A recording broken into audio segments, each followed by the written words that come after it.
I was 74 years old when I sold the last physical connection to my husband's greatest secret, a simple gold watch he never took off. Not during sleep, not in the shower, not even in his final days at the hospital. It keeps more than just time, he always said. I thought it was just one of his poetic sayings, until the antique dealer called me 3 days after my son-in-law sold it. "Mrs. Albright, I opened your husband's watch," the man whispered urgently. "There's something hidden inside you need to see immediately." What I discovered shattered everything I thought I knew about my 50-year marriage. Diamonds worth millions, a photograph of a child I never knew existed, and a decades-old betrayal involving the person I least suspected.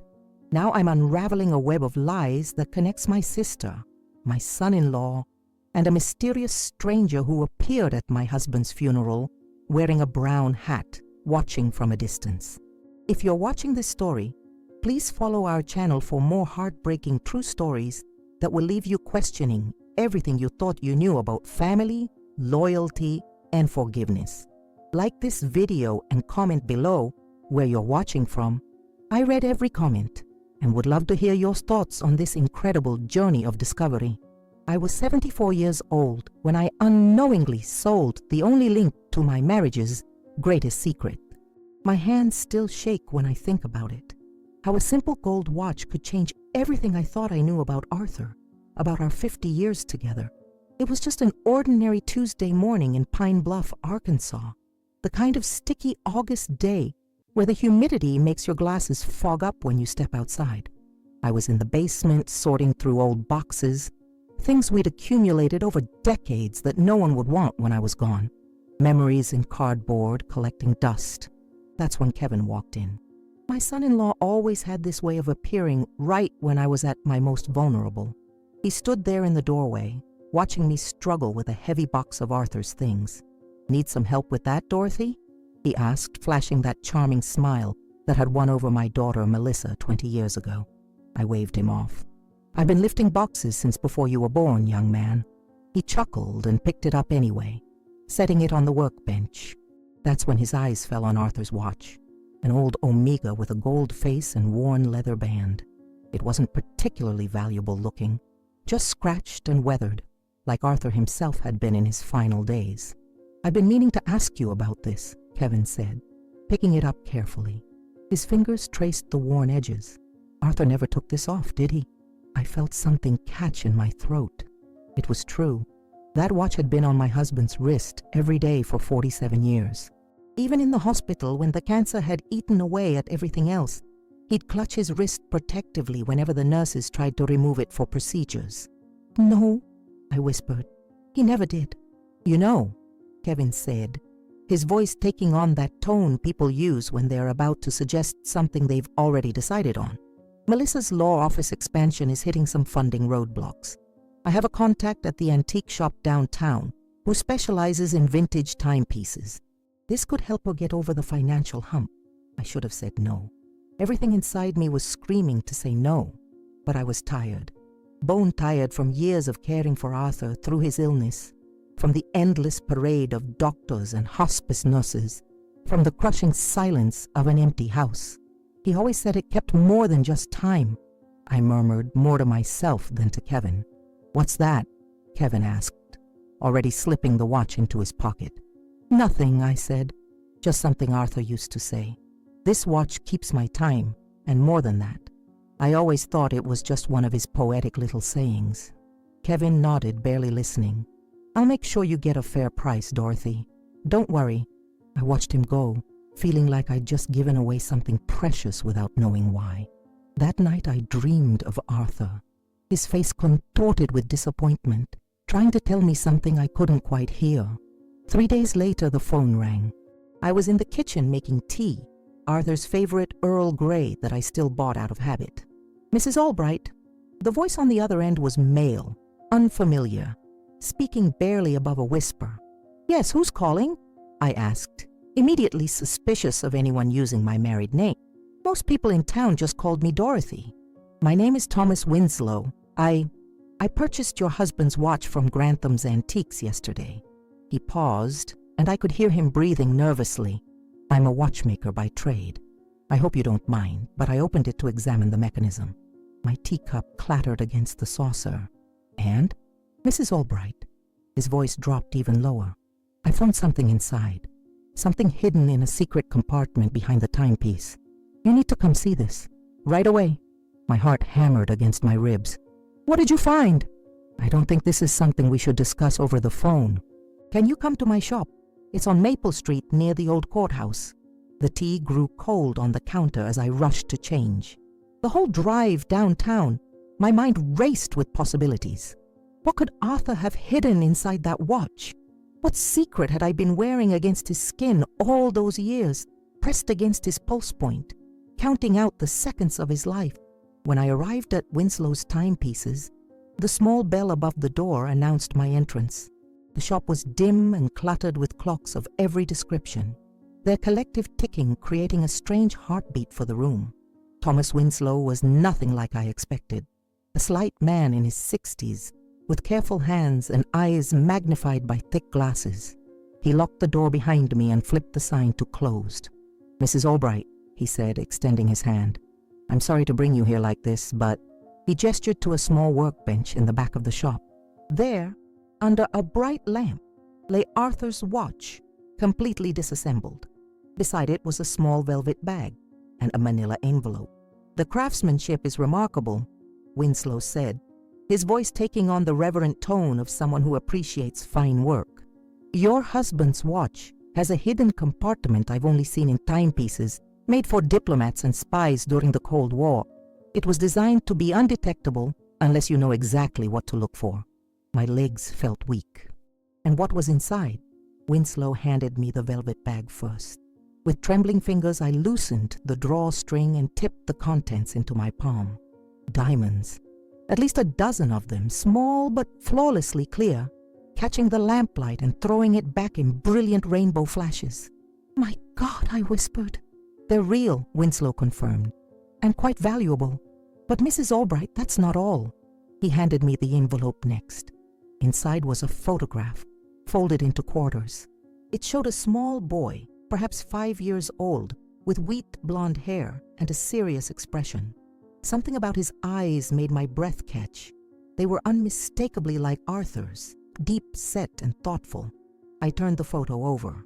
On the back, in my husband's distinctive handwriting, were the words, Michael, July 1979. The floor seemed to tilt beneath me. I grabbed the edge of the workbench to steady myself. In July 1979, I was recovering from a miscarriage. Our second child, lost at 4 months. Arthur had been devastated. We'd held each other and cried for weeks. He'd taken a leave of absence from work to be with me, or so I thought. Mrs. Albright, are you all right? Winslow's voice seemed to come from very far away. Michael, a name we'd never discussed. A child with Arthur's eyes, born when we were struggling to have a second child of our own. Who brought this watch in to sell? I asked, my voice sounding strange even to my own ears. Your son-in-law, Winslow replied. He seemed in quite a hurry to complete the sale. Of course he was, and now I understood why. Thank you, Mr. Winslow, I said, gathering the diamonds and the photograph. You've done me a great service today. As I drove home, clutching the evidence of my husband's secret life, I remembered something my sister Eleanor had said at Arthur's funeral 6 months ago. She'd squeezed my hand as we watched the casket being lowered and whispered, maybe now he'll find peace. I thought she meant peace from the cancer that had ravaged him. Now I wondered what burden of guilt my sister had been referring to. I pulled into my driveway, the house Arthur and I had shared for 45 years looming before me. It suddenly felt like a stranger's home, full of corners where secrets could hide, where whispers could be buried under floorboards, where a man I thought I knew completely had concealed a whole other life. And I realized that the watch had never just been a timepiece. It had been a safe, a confession booth, and a burden that Arthur had carried every day of our marriage. Now that burden was mine. I made my way to the antique shop, with my heart pounding so hard I thought it might burst through my ribcage. My arthritic fingers clutched the steering wheel with unusual strength, knuckles white as bone. The diamonds and photograph were burning a hole in my purse. which sat on the passenger seat where Arthur used to sit, always with his right hand resting palm up, waiting for mine. The sky had darkened by the time I parked outside Grantham's Antiques, a quaint storefront nestled between a bakery and a law office on Pine Bluff's historic Main Street. Through the window, I could see Mr. Grantham himself, a gentle-faced man in his 70s with a full head of silver hair and wire-rimmed glasses that made him look like a professor rather than a shopkeeper. The little bell above the door announced my arrival, and he looked up from a ledger he was writing in. His shop was a treasure trove of memories, crystal decanters catching the last light of day, vintage cameras with their brass fixtures gleaming dully, and time-worn furniture that had witnessed decades of family dinners and quiet conversations. "Mrs. Albright," he said, standing to greet me. His voice was warm like amber honey. "I've been expecting you." Mr. Winslow called. I nodded, not trusting my voice just yet. He guided me to a small sitting area in the back of the shop, past shelves of old books and display cases filled with jewelry that had once adorned women who were now only memories. "Would you like some tea?" he asked, gesturing to an antique silver service on a nearby table. "No, thank you," I managed to say. I need to understand." He nodded sagely and handed me a small velvet pouch and a manila envelope, the same ones from Winslow's shop, but now they seemed heavier somehow. "When I purchased the watch from your son-in-law, I had no idea of its true value," Mr. Grantham explained. "It wasn't until I sent it to Thomas for appraisal that we discovered the hidden compartment. With trembling hands, I opened the pouch first. The diamonds spilled into my palm, 12 perfect stones that caught the light from an old Tiffany lamp nearby, sending prisms dancing across the walls. They were small but flawless, each one probably worth thousands. "These are real," I whispered, more to myself than to Mr. Grantham. "Yes," he confirmed, "and quite valuable. But it's the photograph that I thought you should see." I set the diamonds aside and opened the envelope. Inside was a worn photograph, creased from being folded in quarters to fit inside the watch's secret compartment. A little boy with sandy blonde hair and bright eyes looked back at me, sitting on a park bench with his legs swinging just above the ground, too short to touch. He wore denim overalls and a striped t-shirt, his smile missing one front tooth. Those eyes, they were Arthur's eyes, no question about it. The same warm hazel with flecks of gold near the pupil, the same slight downward tilt at the corners that made him look thoughtful even when he was happy. I turned the photograph over with fingers that felt numb. On the back, in Arthur's distinctive handwriting, were the words, "Michael, July 1979. The world tilted sideways. I gripped the edge of the table, feeling dizzy. "Mrs. Albright, are you all right?" Mr. Grantham's voice seemed to come from very far away. July 1979. I remembered that month all too well. I had been recovering from a miscarriage, our second failed pregnancy. I'd been devastated, spending days in bed while Arthur brought me tea and sat beside me, stroking my hair in silence. We had never had another child after our firstborn, Darren. "Who is this child?" I asked, my voice barely a whisper. "Mr." Grantham shook his head. "I was hoping you might know, but I didn't. In nearly 50 years of marriage, Arthur had never once mentioned a child named Michael, never once hinted at another family, another life.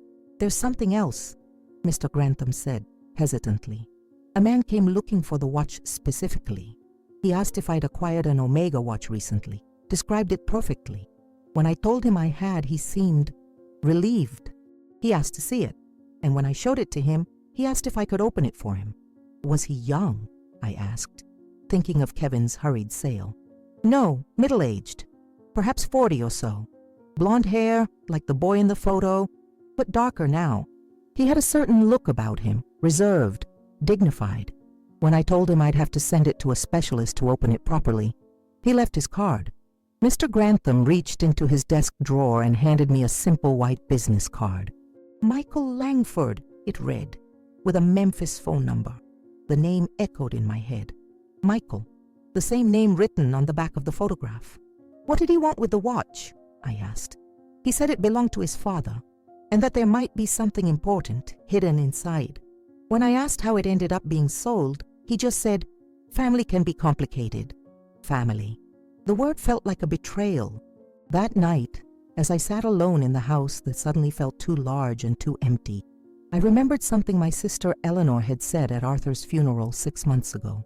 She had squeezed my hand as they lowered his casket and whispered, "Perhaps now he'll find peace." I had thought she meant peace from the cancer that had eaten away at him for years. Now I wondered if she had been talking about a different kind of burden, the weight of a secret carried for decades. I held the photograph under the lamp, studying the child's face. There was no denying the resemblance. This boy, this Michael, was Arthur's son, a son he had never acknowledged, never spoken of, yet whose picture he had carried next to his skin every day of our married life. In the dim light of our bedroom, with Arthur's side of the bed still neatly made, as if waiting for him to return, I felt as if the foundations of my life had suddenly shifted. Everything I thought I knew about my husband, our marriage, our shared history, it was all called into question by this small square of paper with its faded image and 3 simple words: Michael, July 1979. And somewhere out there was a man with Arthur's eyes who had come looking for this watch, looking for a connection to the father who had kept him a secret. I spent the night staring at my bedroom ceiling, watching the headlights of passing cars create strange shadows that danced across the walls. Sleep refused to come. The photograph of the boy, of Michael, sat on my nightstand, propped against the lamp that Arthur had bought me for our 30th anniversary. "So you can read those romance novels without straining your eyes," he'd said with that crooked smile I'd loved so much. Had that smile hidden secrets even then? Had he been thinking of another child, another life, while sharing mine? By dawn, I knew what I had to do. I needed to call Eleanor. My younger sister and I had drifted apart over the years, little disagreements turning into comfortable distance. But she had been close to Arthur. Too close, perhaps. That thought arrived uninvited, bitter as black coffee without sugar. The kitchen felt especially empty as I made my morning tea. Arthur's mug, chipped on the handle but still his favorite, sat unused in the cabinet. I used to tease him about keeping that old thing, and he'd always say, "Some broken things still work just fine, Maureen." Was he talking about our marriage? About himself? I waited until 8:30 a.m. to call. Eleanor was an early riser, always had been, even as a teenager when I'd have to drag myself out of bed for school. My hands trembled as I dialed her number in Little Rock. We hadn't spoken since Arthur's funeral, and even then, our conversation had been stilted, formal. The phone rang 4 times before she answered. "Hello?" Her voice was exactly as I remembered it, slightly husky, with that hint of a southern drawl she'd never quite managed to shake despite years of elocution lessons. "Eleanor? It's me. Maureen." The silence that followed lasted so long I thought we'd been disconnected. Then I heard her sharp intake of breath. "Maureen, what a surprise!" Her tone was careful, measured. "Is everything all right?" My throat tightened. How to begin? The diamonds? The watch? The boy who would now be a man of 46? "Do you know a boy named Michael?" The words tumbled out before I could arrange them into something more delicate. The silence that followed was deafening. I could hear the tick-tick-tick of the grandfather clock in my hallway, counting seconds that stretched into eternity. "You never should have found that photo, Maureen." Her voice had dropped to a whisper, and I could hear the tremor in it. Fear or regret, I couldn't tell. "So you knew?" It wasn't a question.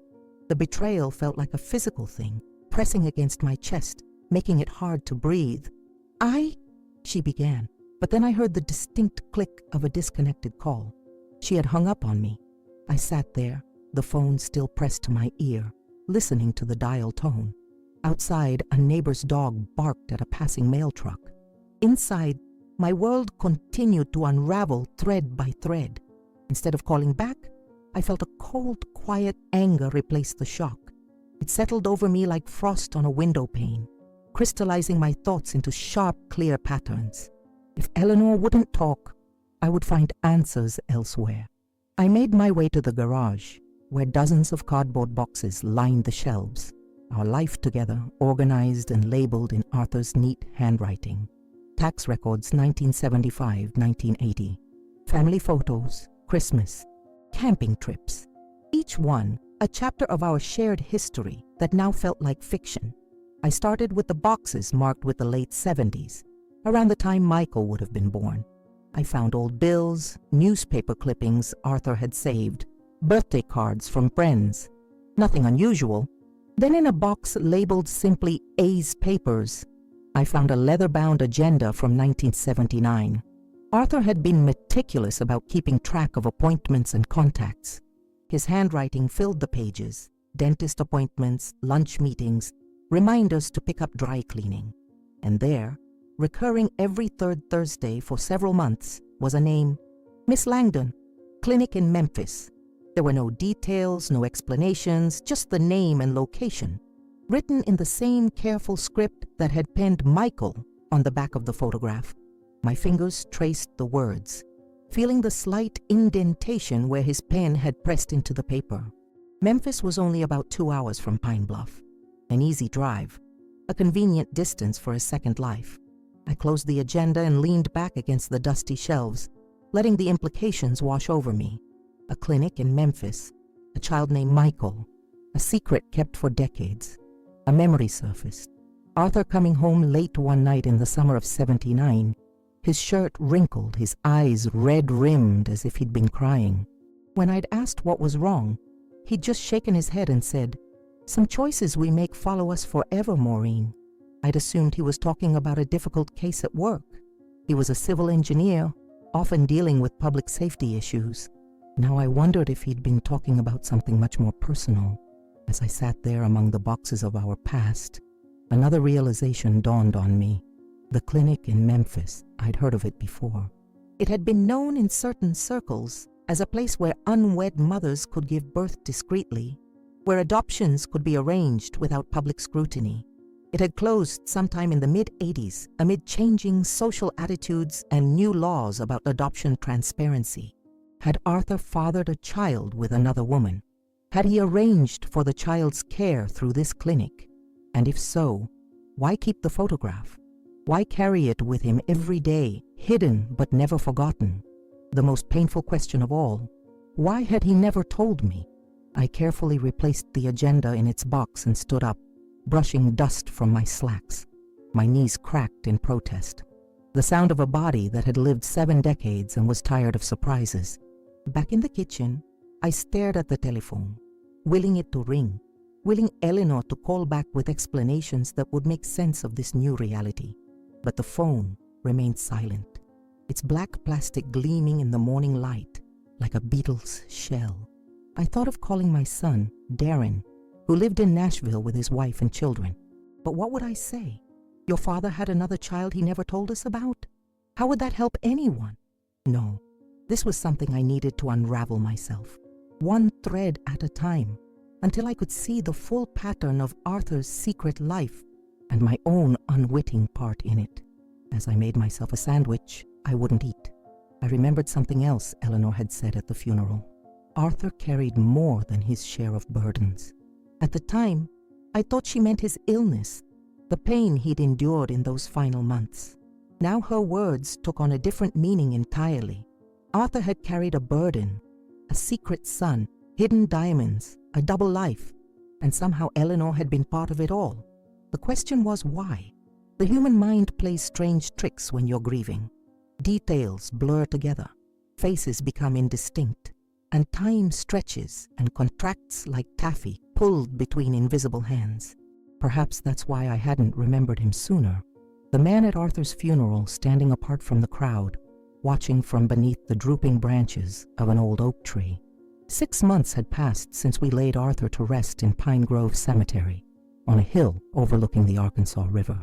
It had been a bright, cold February day, the kind that fools you into thinking spring is coming, only to plunge you back into winter the next morning.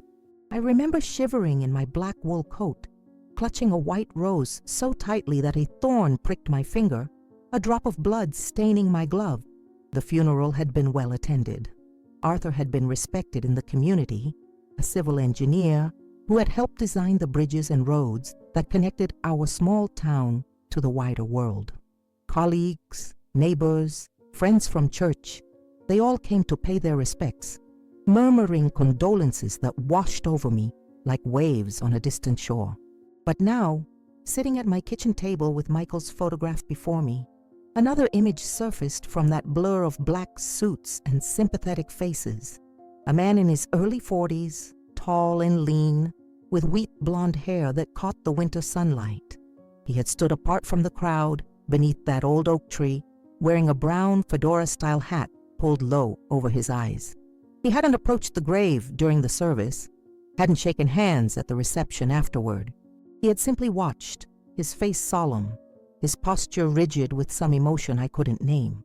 At the time, I had assumed he was a colleague of Arthur's, perhaps from a project in another city. Now, with the photograph burning a hole in my consciousness, I wondered if he had been Michael, all grown up, coming to say goodbye to the father who had kept him a secret. The thought propelled me back to Grantham's Antiques. The afternoon sun slanted through the tall windows, casting long shadows across the polished wooden floors. Mr. Grantham looked up from behind the counter, where he was carefully wrapping a crystal vase in tissue paper. "Mrs. Albright," he said, his smile warm but cautious. "I was hoping you might come back." I placed the photograph on the counter between us. "The man who came asking about the watch," I said without preamble. "Can you describe him again?" Mr. Grantham set aside his work and studied the picture. Tall fellow, well-dressed, quiet manner, blonde hair, though darker than in this photo, of course. He had a slight accent, not quite southern, but not northern either. Something in between, like someone who moved around a lot as a child. Did he leave any contact information? Anything besides the business card? Mr. Grantham nodded slowly. He said he was staying at the Riverview Hotel for a few days. Mentioned he was in town on business, but wanted to settle some personal matters while he was here. My heart hammered against my ribs. The Riverview was only a few blocks away, a small boutique hotel overlooking the Arkansas River, where visitors who wanted more charm than the highway chain motels could offer usually stayed. "Mrs. Albright," Mr. Grantham said, leaning forward slightly, his voice lowered. "There's something else."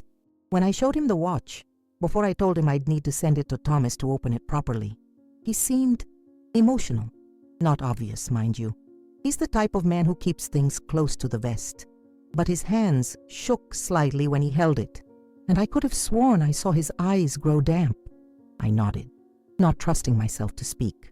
"He said something curious," Mr. Grantham continued. "He said, 'My father told me there was something important hidden inside, something I would need to find after he was gone.' When I asked how he knew Arthur, he just smiled sadly and said, 'It's complicated.' Complicated. The understatement of the century. When was he here?" I asked. "Yesterday morning, just a few hours before Thomas called me about what he'd found inside." I thanked Mr. Grantham and left, my mind racing. The Riverview Hotel was a short walk away, its red brick facade glowing warmly in the late afternoon sun. It had been built in the 1920s and renovated several times since, maintaining its vintage charm while adding modern amenities. Arthur and I had stayed there once, for our 40th anniversary. The memory felt like it belonged to someone else now, a woman who believed she knew her husband completely. The lobby was cool and quiet, with polished marble floors and a crystal chandelier that cast rainbow prisms across the walls. I approached the front desk, where a young woman in a crisp blue uniform smiled professionally. "Can I help you, ma'am?" I hesitated. What exactly was I doing? Tracking down a stranger who might be my husband's secret son? A man who had been looking for diamonds hidden in a watch? "I'm looking for a guest," I said finally. "Michael Langford. I believe he's staying here." Her smile never wavered as she tapped at her computer keyboard. "I'm sorry, but we don't have anyone registered under that name."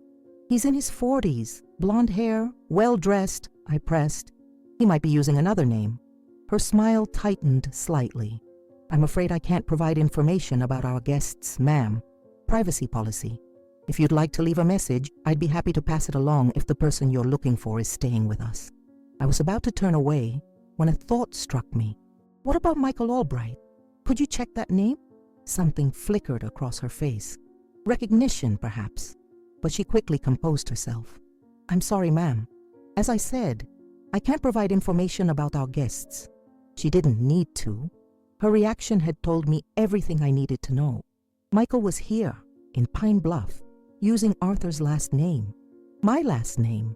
I thanked her and walked back outside, my mind spinning with questions. Had Arthur maintained contact with Michael all these years?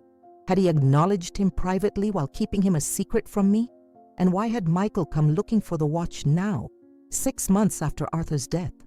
As I crossed the street back toward my car, I noticed a familiar figure standing by the river railing, my son-in-law Kevin, talking animatedly on his cell phone. I instinctively stepped behind a large potted plant outside a cafe, watching him from a distance. His back was to me, but even from yards away, I could see the tension in his shoulders, the agitated way he paced back and forth. Curiosity drew me closer until I was within earshot, pretending to study the cafe menu posted on a chalkboard. "She still doesn't know anything," Kevin was saying, his voice low but intense. "If we don't move quickly, his share will go to that Michael person. No, I don't know where he is now, but he's been asking questions all over town. Look, just get the papers ready, and I'll make sure she signs them." I froze, my blood turning to ice in my veins.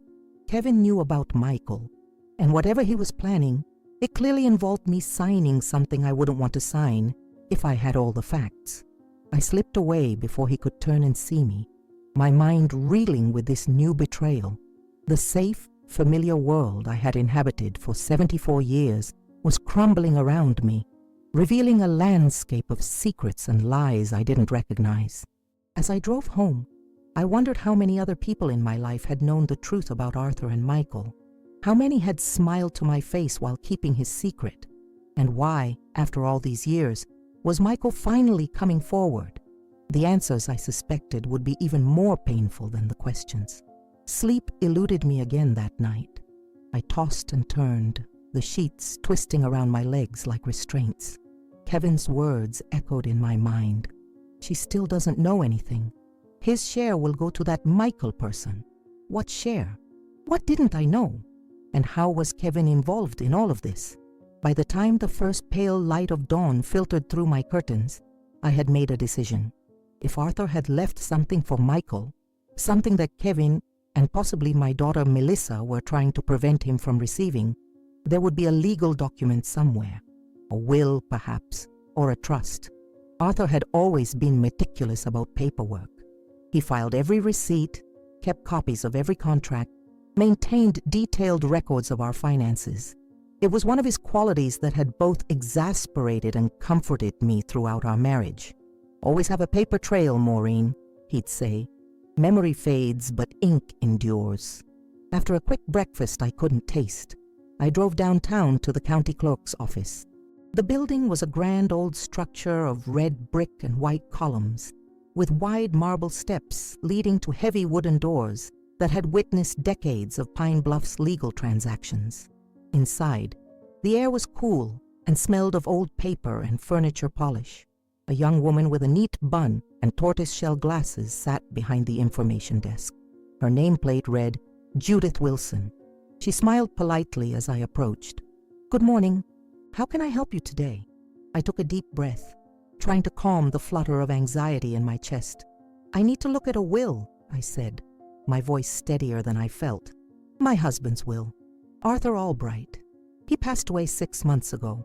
Her fingers tapped efficiently at her keyboard. "I'm sorry for your loss, Mrs. Albright. Let me check our records." She frowned slightly at her screen. "I'm showing that the will was executed through probate shortly after Mr. Albright's passing. The executor was..." She peered at the screen. "Kevin Davis. Would that be correct?" "My son-in-law?" Of course. Arthur had trusted him, had even mentioned once that Kevin would handle things when the time came. I had been too grief-stricken, too overwhelmed by the practical matters of death, the funeral arrangements, the medical bills, the endless paperwork, to question the details. "Yes, that's right," I said. "But I'd like to see a copy of the will itself, if possible. The original document, She nodded and rose from her desk. I'll need to retrieve it from our archives. It might take a few minutes. While I waited, I watched the quiet ballet of county employees moving through their day, filing papers, answering phones, assisting citizens with the bureaucratic tapestry of modern life. How strange that the most intimate details of our existence, births, marriages, deaths, property, were all documented and stored in places like this, accessible to anyone who knew where to look. Judith returned with a manila folder. Here we are, Mrs. Albright. You're welcome to review this at one of our research tables. She gestured to a row of small desks against the far wall. Just please keep all documents within this area. I thanked her and settled at the nearest table, my heart pounding as I opened the folder. Inside was Arthur's will, the official one that had been filed and executed. It was typed in formal legal language, with Arthur's familiar signature at the bottom of each page. The provisions were exactly what I expected. Our house and most of our assets left to me, with specific bequests to Darren and Melissa after my death. Nothing unusual, nothing about a Michael. I frowned, puzzled. Had I misunderstood Kevin's conversation? But then why had he been so secretive, so urgent? Ms. Wilson, I called, beckoning the young woman over. Would you happen to have any earlier versions of this will? Drafts, perhaps? Or previous wills that were superseded by this one? She tilted her head thoughtfully. We might. Sometimes attorneys file working copies or earlier versions for reference. Let me check. She disappeared back into the archives and returned several minutes later with another thinner folder. This was in Mr. Albright's file as well. It's marked as draft, not executed. Would this be helpful? I nodded gratefully and opened the second folder with trembling fingers. This document was dated 2 years earlier than the official will, around the time Arthur had first been diagnosed with cancer. The language was similar in many parts, but toward the end, there was a paragraph that made my breath catch. I hereby bequeath the sum of $250,000 to my son, Michael James Albright, born July 15, 1979, currently residing at 1842 Riverdale Lane, Memphis, Tennessee, as acknowledgement of my paternal obligations and with deepest regret for my absence in his life.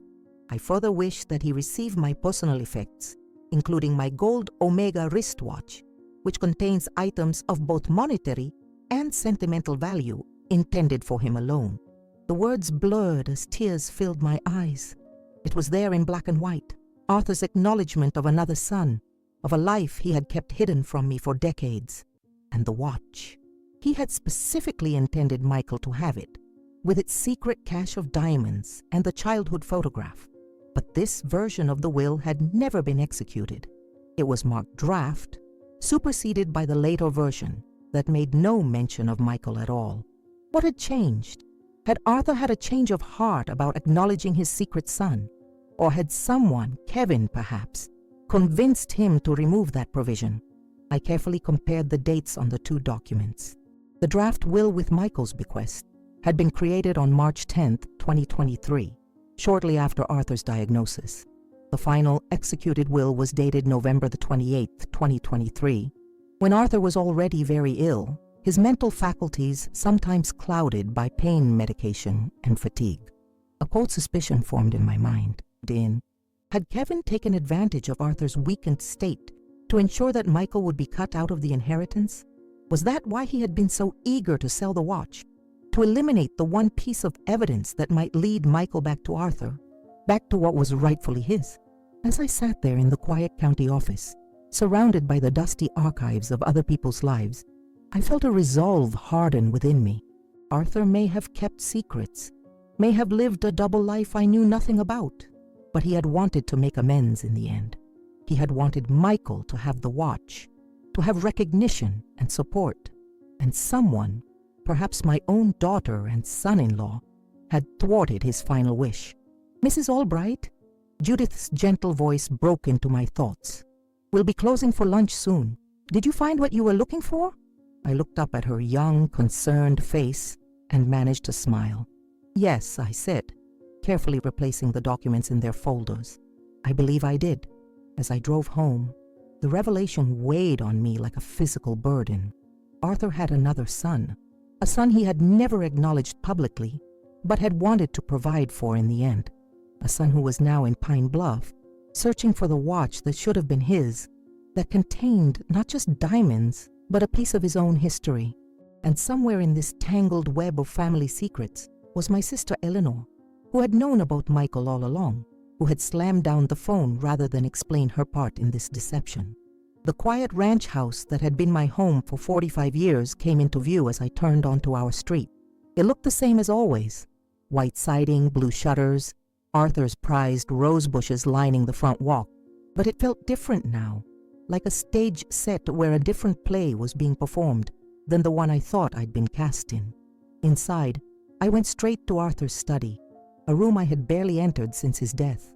His presence lingered here more strongly than anywhere else in the house, in the worn leather of his desk chair, the row of engineering textbooks on the shelf, the faint smell of the pipe tobacco he'd given up years ago, but that somehow still clung to the curtains.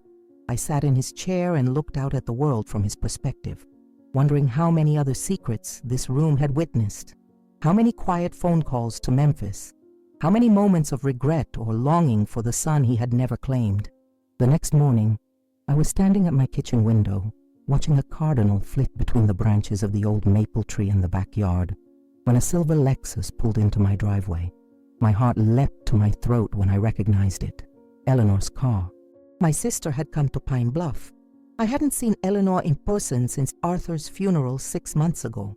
Even then, our interaction had been brief, formal, the awkward dance of sisters who had once been close, but had drifted apart across the years and miles.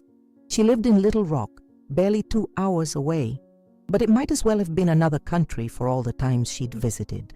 I watched her emerge from the car, still elegant at 71, her silver hair swept into a neat chignon, her posture straight as a ballerina's, despite the arthritis I knew troubled her knees. She wore a pale blue blouse and navy slacks with pearl earrings that caught the morning light. She hesitated at the front walk, looking up at the house with an expression I couldn't quite read from a distance, something between dread and resolution. The doorbell rang, its cheerful chime incongruous with the heaviness in my chest. I took a deep breath and opened the door. "Eleanor," I said, my voice surprisingly steady. "Maureen." Her eyes, so like my own, were shadowed with worry. "May I come in?" I stepped aside without a word, letting her pass into the foyer where she paused, glancing around as if expecting to see changes since her last visit. But everything was the same. Arthur's fishing trophies on the shelf, the family photos on the wall, the Persian rug he'd brought back from a business trip to Turkey decades ago. It was my understanding of this home, of my life within it, that had altered irrevocably. "Would you like some coffee?" I asked, falling back on the politeness that had been drummed into us as girls in a small Arkansas town where appearances mattered above all else. She nodded, following me to the kitchen where the morning sun streamed through the windows, painting bright rectangles on the worn linoleum floor. I busied myself with the coffee maker, grateful for the familiar ritual that gave my hands something to do, that postponed the inevitable conversation for a few more precious minutes. We sat at the small breakfast table in the corner, the same table where Arthur and I had shared thousands of meals over the years, where we discussed bills and vacation plans and our children's lives, but never, apparently, the existence of his other son. Eleanor wrapped her slender fingers around her mug but didn't drink. She looked older than I remembered, the lines around her mouth deeper, the skin beneath her eyes more transparent, revealing the delicate blue veins beneath. "I should have come sooner," she said finally, her voice barely above a whisper. "When you called about Michael, I knew this day would come. She trailed off, looking out the window at the cardinal that had returned to the maple tree. "I just couldn't face it. Couldn't face you."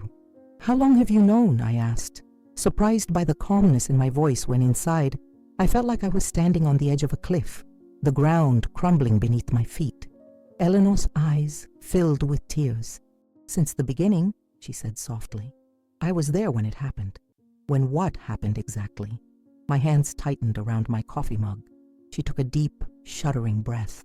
Do you remember that summer, 1978, when Roger left me and I came to stay with you and Arthur for a while?" I nodded. Eleanor's first marriage had ended abruptly that year, when her husband ran off with his secretary, a cliché that had been no less painful for its predictability. She had shown up at our doorstep with 2 suitcases and hollow eyes, and we had welcomed her without question. She had stayed for nearly 3 months. "You were going through so much then, too," Eleanor continued. "The miscarriage in April, the depression afterward. You were taking those sleeping pills the doctor prescribed." The memories were hazy but present. The crushing grief of losing the baby, the chemical fog of the medication that had helped me function through those dark days. "Arthur was so good to me," Eleanor said, her voice catching. "He listened for hours while I cried about Roger, about the divorce, about feeling like a failure. One night," she paused, swallowing hard. "One night we stayed up late talking. You had gone to bed early, as you often did then. We opened a bottle of wine and then another. We were both so broken, so lonely." The implication hung in the air between us, unspoken but unmistakable. I felt the blood drain from my face, a roaring in my ears like the ocean in a storm. "No," I whispered. "Not you, not Arthur." Eleanor's tears spilled over, tracking mascara down her cheeks. "It was just that one night, Maureen. A terrible mistake. We both regretted it immediately, and then a few weeks later I realized I was pregnant. The kitchen seemed to tilt and spin around me. My sister, my husband, a child." "Michael," I said, the name feeling strange on my lips. "Your son and Arthur's." She nodded miserably. "I moved back to Little Rock the next week, remember? I couldn't bear the guilt of being near you. Arthur wanted to tell you everything, to ask for forgiveness, but then you told us you were pregnant again with Darren, and we couldn't—" She broke off, pressing a hand to her mouth. "We couldn't destroy your happiness, not when you'd been through so much already." I remembered it now. The joy of that pregnancy after the devastation of the miscarriage, the careful hope Arthur and I had nurtured, the relief when Darren was born healthy and strong.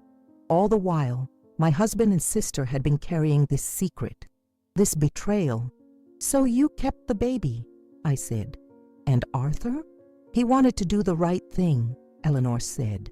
"He sent money every month through a lawyer in Memphis, so you wouldn't notice the withdrawals from your accounts. He visited occasionally. Business trips, he told you." She looked down at her hands. "When Michael was 5, he wanted to meet his father properly. That's when Arthur got the watch. He had that special compartment added so he could keep Michael's photo with him always, close to his heart but hidden from view." I thought of the watch Arthur had worn every day of our marriage, the way he would absently touch it sometimes, as if reassuring himself it was still there. All those years, he had been carrying this secret, this other life, this child who shared his blood but not his name. "The diamonds?" I asked, remembering the small glittering stones that had been hidden alongside the photograph. "Insurance," Eleanor explained, "for Michael's future. Arthur added one each year on Michael's birthday. He was afraid something might happen to him before he could make proper provision for his son. The watch was his contingency plan." I sat back in my chair, trying to absorb the magnitude of this revelation. My husband and my sister, a lifetime of deception, a nephew who was also my husband's son. "Why are you telling me this now?" I asked. "After all these years of silence?" Eleanor reached across the table, and to my surprise, took my hand in hers. Her fingers were cold despite the warm coffee mug she had been holding. "Because Michael deserves to know his father wanted to acknowledge him in the end," she said. "And because you deserve the truth, however painful. Arthur's last letter to Michael never arrived. Someone intercepted it." "Kevin," I said, the pieces falling into place. "My son-in-law. He found the draft will, didn't he? The one where Arthur was going to leave money to Michael." Eleanor nodded. "Arthur was determined to make things right before he died. But by then he was very ill, confused from the medication. Kevin took advantage of that." I pulled my hand away from hers, a lifetime of betrayal sitting like a stone between us. Outside, the cardinal had flown away, leaving the maple tree empty against the blue summer sky. After Eleanor left, the house felt emptier than before, as if the truth she had revealed had somehow taken up physical space that was now vacant. I moved through the rooms like a ghost, touching familiar objects that suddenly seemed to belong to another woman's life. The anniversary clock Arthur had given me for our 30th, the quilt my mother had made for our wedding, the collection of seashells from our trips to the Gulf Coast. Everything looked the same, but felt different, viewed through the lens of this new knowledge. Had Arthur been thinking of Eleanor, of Michael when he'd given me that anniversary gift? Had he been carrying guilt along with love all those years? The basement called to me, that dim, cool space where our family's history was stored in labeled boxes and forgotten trunks. If there were answers to be found, they would be there, among the physical remnants of our shared past. I descended the narrow stairs, flipping on the light switch that illuminated the space with a harsh fluorescent glow. The basement smelled of concrete and old paper, with a faint undertone of the mothballs I used to protect Arthur's winter clothes. His wool sweaters and heavy coats still hung on a rack in the corner, waiting for a winter he would never see. The boxes were stacked along the walls, organized with Arthur's characteristic precision. Some were labeled with years, others with categories. Christmas decorations, tax records 1990, 1995, Darren's school projects. I ran my fingers along them, looking for anything that might hold answers, might contain some piece of Arthur's secret life. A stack of boxes in the far corner caught my attention, unmarked cardboard containers that seemed out of place among Arthur's meticulously labeled archives. They hadn't been there the last time I'd come down to fetch the holiday decorations. Someone had moved them, perhaps searching for something. I pulled the top one down and opened it. Inside were books, old engineering textbooks, mystery novels with cracked spines, travel guides to places we'd visited, and some we'd only dreamed of seeing. Nothing unusual, nothing that spoke of secrets or lies. The second box contained old clothing, Arthur's college sweatshirts, a bow tie he'd worn to our daughter's wedding, threadbare t-shirts he'd refused to throw away. I lifted each item, bringing it to my face to see if his scent still lingered. It didn't. 6 months was too long for such fragile things to remain. The third box held papers, loose sheets, notebooks, old calendars. I sat on the concrete floor, ignoring the chill that seeped through my thin slacks, and began to sift through them methodically. Most were mundane, grocery lists, notes from meetings at work, reminders of appointments. Arthur's handwriting, so familiar to me after 50 years, covered each page in neat, precise letters. Midway through the stack, I found a small, leather-bound book with no title on its cover. I opened it, my heart quickening when I saw the date at the top of the first page. June 15th, 1978. The summer Eleanor had stayed with us. The summer Michael had been conceived. The entries were brief, factual rather than emotional. Arthur recording the skeleton of his days without the flesh of his feelings. Meeting with Peterson about the bridge project. Lunch at Miller's Deli. Picked up prescription for M. Nothing to indicate the turmoil that must have been beneath the surface. I flipped forward to August, searching for any mention of Eleanor, any hint of what had happened between them. The entries continued in the same practical vein until August 29th, when a single line stood out. E. left today. The house feels empty and full of ghosts. My fingers trembled as I turned the pages. Moving into September, October. The entries grew shorter, more perfunctory. Then, on November 10th, E. called. News that changes everything. Must think. He hadn't written the nature of the news, but I knew now what it had been. Eleanor was pregnant with his child. With Michael, I continued through the journal, watching as Arthur's life unfolded in brief, cryptic notes. Sent first payment through Simmons. M, born today. 7 LDBs for OASDE, says he has my eyes. M walking now, first steps on his own. Tiny glimpses into the life of a son I had never known existed, recorded by a husband I thought I had known completely. The journal ended abruptly in December 1980, the last entry a single line. Some secrets become too heavy to record, even in private. I set it aside, continuing through the papers in the box. Near the bottom, I found a manila envelope, sealed and addressed simply to Michael Albright. The address was in Memphis, the same one Eleanor had mentioned. The envelope had never been mailed. The stamps in the corner were uncancelled, the paper crisp and clean despite its age. With shaking hands, I opened it, slipping a single sheet of paper from inside. The letter was dated January 10th, 2024, just weeks before Arthur had died. "Dear Michael," it began, the handwriting less steady than in the journal, wavering with the weakness of Arthur's final illness. "If you're reading this, it means I found the courage to finally give you what has always been yours, a father's acknowledgement. The watch that accompanies this letter contains more than just time. It holds the weight of my guilt and the hope for redemption. The diamonds inside are yours, a poor substitute for the years of guidance and love I should have given you. The photo is the one I've carried next to my heart every day since you were 5 years old. I have made provision for you in my will, though I know no amount of money can make up for my absence in your life. I hope you can find it in your heart to forgive a man who made the worst mistake of his life, not in fathering you, but in failing to claim you as his son. And if possible, look after Maureen. She didn't know about you. She never knew. The fault was entirely mine and Eleanor's, but never hers. She deserved better than the lies I've told her. The watch keeps more than time. It keeps the memory of the son I never acknowledged but always loved. Take care of it, as I wish I had taken care of you. With deepest regret and endless love, your father Arthur." Tears blurred my vision as I read the words again, hearing Arthur's voice in my head as clearly as if he was sitting beside me. The letter had never been sent, never reached the son who had come searching for his father's watch. Instead, it had been hidden here, in this unmarked box in our basement. Had Arthur put it here himself, losing courage at the last moment, or had someone else intercepted it? Kevin, perhaps, determined to protect what he saw as his wife's inheritance.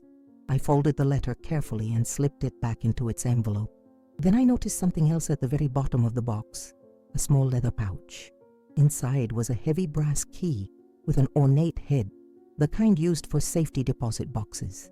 Attached to it was a small tag with neat handwriting, First National Bank, Box 247 for Michael. Another piece of the puzzle, another part of Arthur's attempt to provide for the son he had never publicly claimed, and another thing that had never reached its intended recipient. I gathered the journal, the letter, and the key, cradling them against my chest as I climbed the basement stairs. The truth was painful, a jagged shard of glass that cut deep, but it was still the truth. Arthur had tried in his final days to make amends, to acknowledge his son, to provide for him, to ask forgiveness for a lifetime of absence. The watch had been meant for Michael all along. Not just the diamonds hidden inside, but the connection to the father who had carried his photo next to his pulse point for 40 years. And somehow, I would make sure Arthur's final wishes were honored, no matter what Kevin or anyone else had done to prevent it.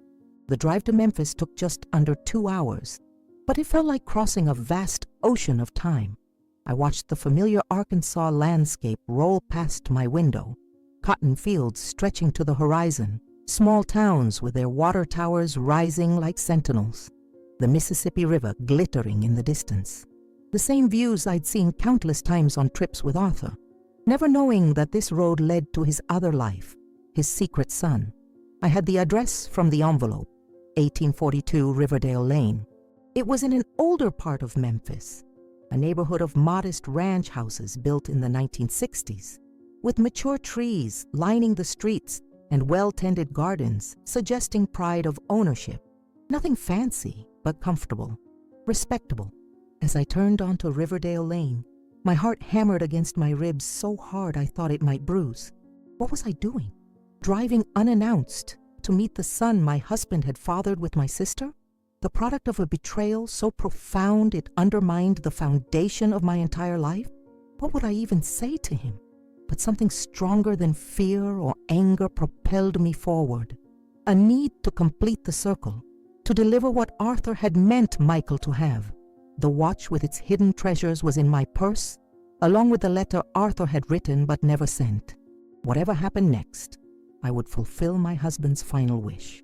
The house at 1842 was a simple brick ranch with blue shutters and a neatly mowed lawn. Roses bloomed along the walkway, yellow ones like the ones Arthur had always planted at our home. A coincidence, perhaps, or a deliberate echo of the father he had barely known. I sat in my car for several minutes, gathering courage.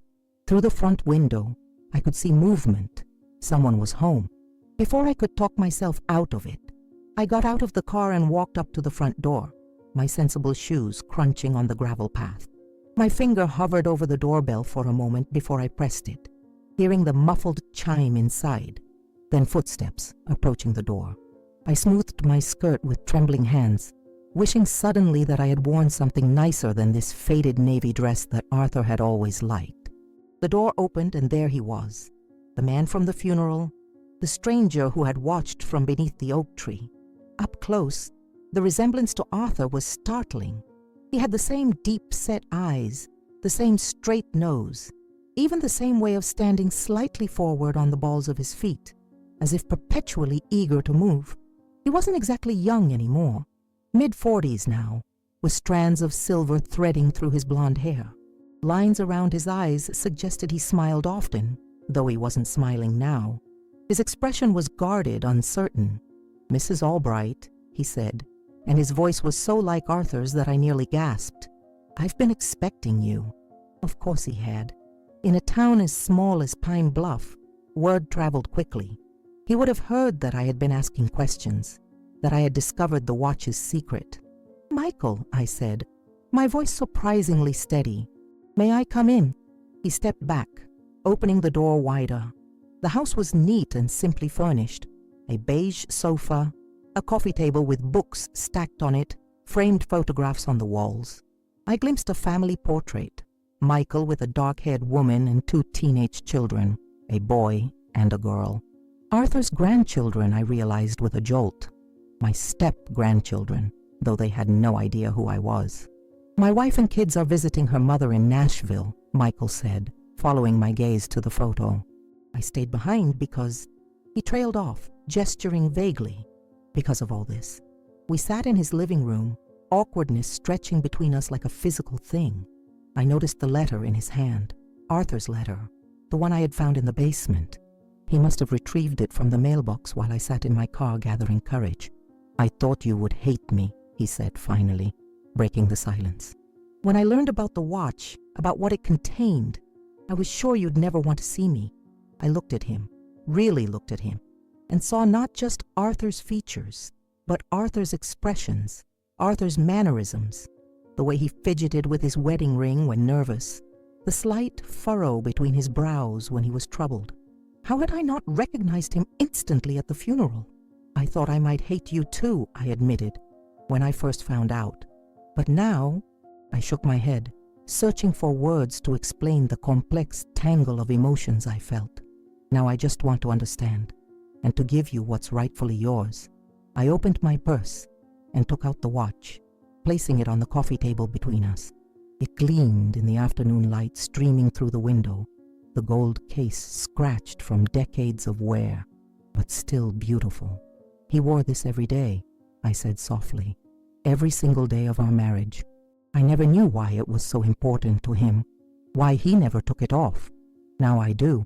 Michael reached for it hesitantly, as if afraid it might disappear. His fingers trembled slightly as he picked it up, turning it over in his palm. "I saw him wearing it at my high school graduation," he said, his voice thick with emotion. "He sat in the back row.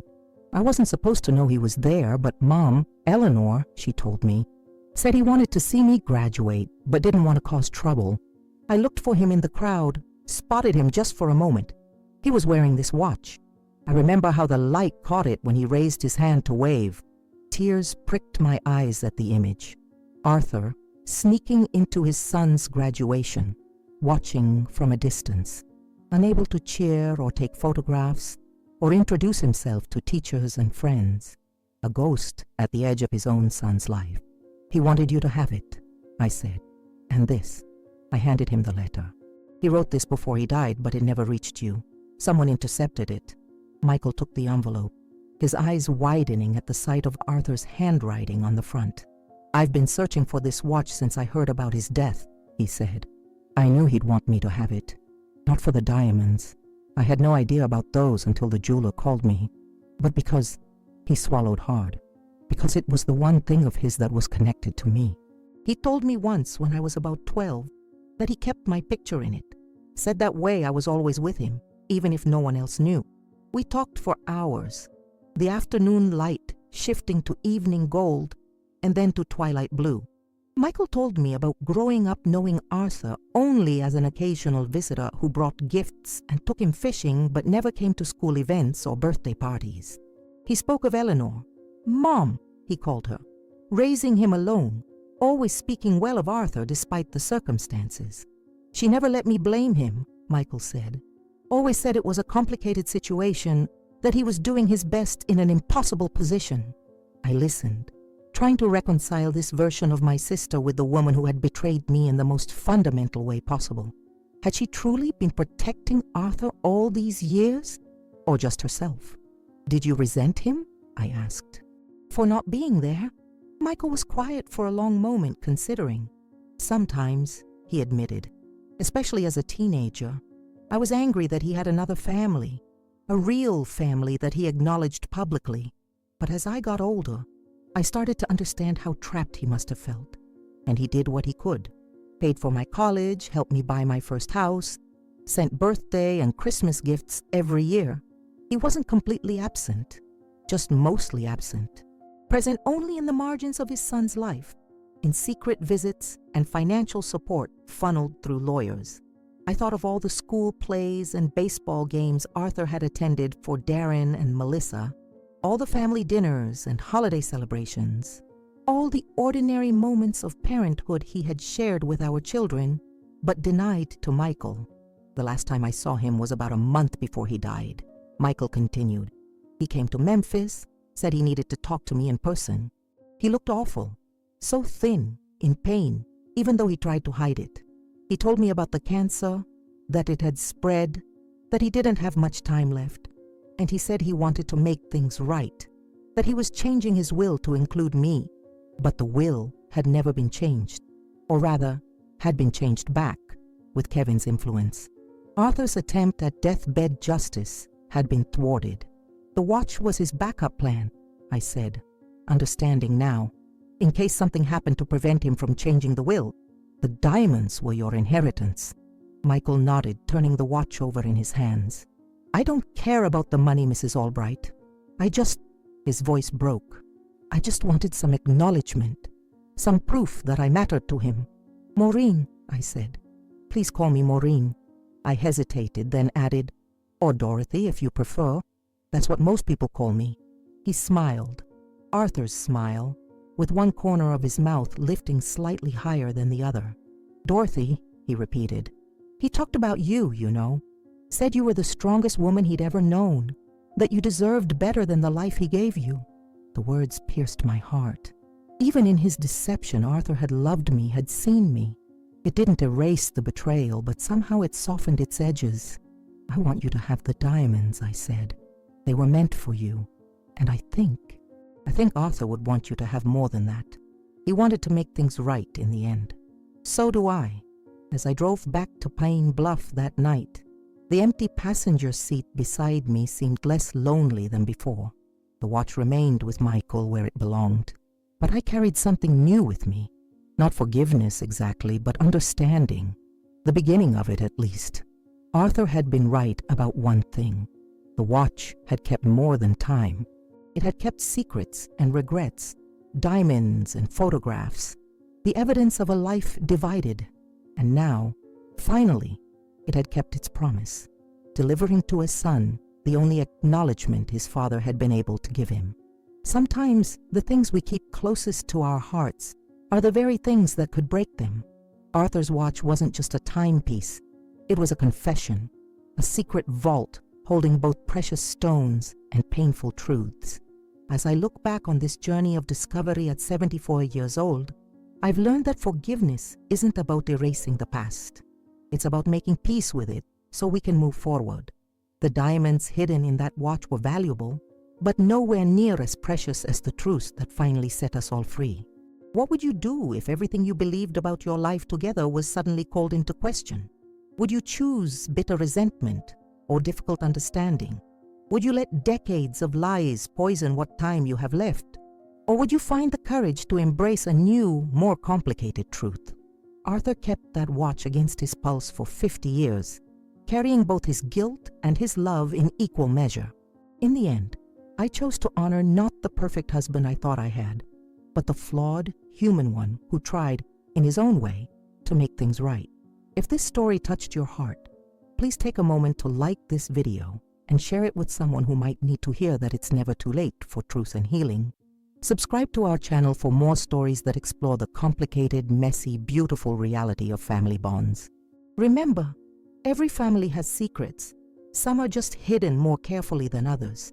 What matters most is what we choose to do when those secrets finally come to light.